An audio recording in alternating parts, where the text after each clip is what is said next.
पापा, बोलो बेटा। ये सब लोग मिडिल क्लास इतना करते रहते हैं, इसका मतलब क्या होता है मिडिल क्लास का? मिडिल क्लास मतलब हम बेटा। हाँ नहीं, वो तो पता है कि हम मिडिल क्लास हैं, पर इसका मतलब क्या एग्जैक्टली? हम मिडिल क्लास कैसे हैं? विस्तार में बताता हूँ, चलो। देखो बेटा, एक बार एक गांव होता है जिस गांव में 3 लोग रहते हैं। एक का नाम होता है गरीब, एक का नाम होता है मिडिल क्लास, एक का नाम होता है अमीर।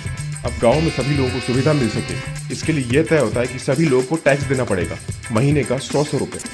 गरीब इतना कमाता नहीं है तो वो टैक्स भर नहीं सकता। अमीर के पास अपने जुगाड़ है तो वो कुछ ना कुछ करके अपना टैक्स बचा लेता है। अब बचा मिडिल क्लास, जिसको पूरा टैक्स भरना पड़ता है। Oh no! फिर तो मिडिल क्लास को पूरी सुविधा मिलती होंगी ना पापा, क्योंकि वो पूरा टैक्स भर रहा है। नहीं बेटा, सुविधा मिलती है गरीब को क्योंकि वो गरीब है, और अमीर को क्योंकि उसके पास ताकत है।